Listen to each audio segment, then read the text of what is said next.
क्या आप जानते हैं हमारे पुराणों में छिपे हैं ऐसे रहस्य जो समय के साथ भी कभी मिट नहीं पाए। देवताओं की लीला, श्राप और वरदान के किस्से और ऐसे सच जो आपकी सोच परिवर्तित कर देंगे।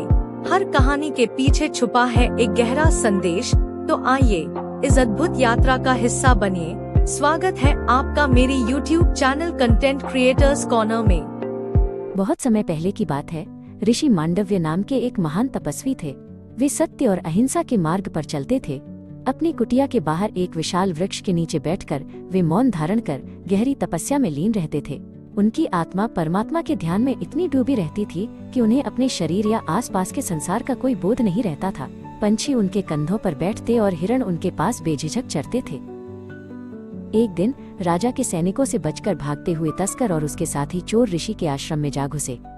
वे राजकोष से चुराया हुआ धन लेकर भाग रहे थे। शोर सुनकर भी मांडव्य का ध्यान नहीं टूटा। तस्कर ने डर के मारे सारा सोना और आभूषण ऋषि की कुटिया के एक कोने में छिपा दिए और खुद भी वहीं झाड़ियों में छिप गया।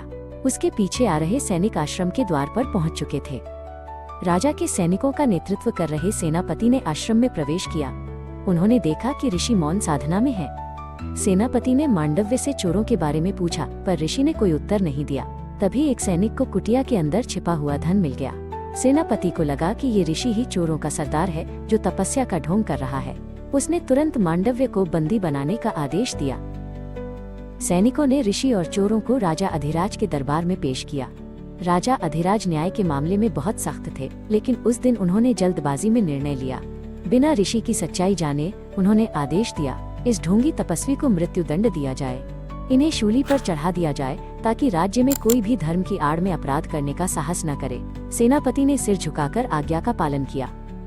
ऋषि मांडव्य को एक नुकीली शूली लोहे की छड़ पर चढ़ा दिया गया।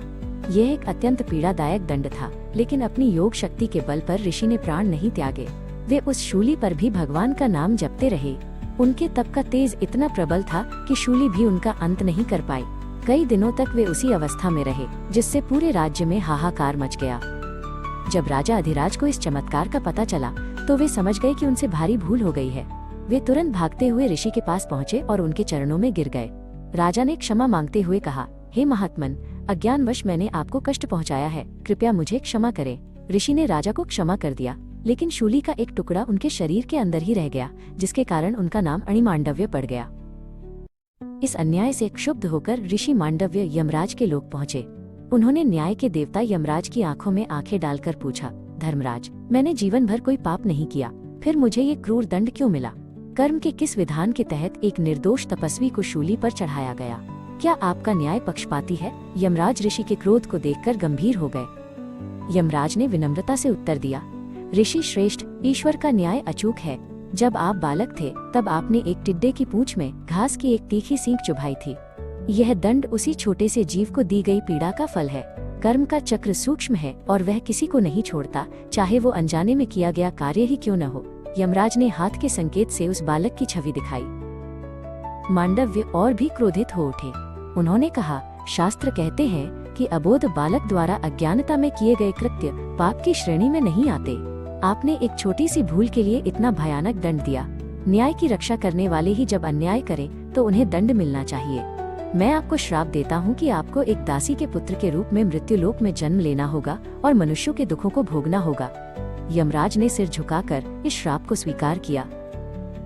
ऋषि के उसी श्राप के कारण यमराज ने हस्तिनापुर के राजमहल में दासी पार्श्वी के पुत्र विदुर के रूप में जन्म लिया।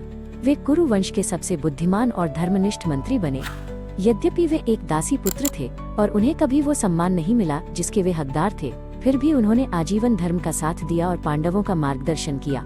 इस प्रकार न्याय के देवता ने स्वयं मनुष्य बनकर कर्म और न्याय की मर्यादा को समझा।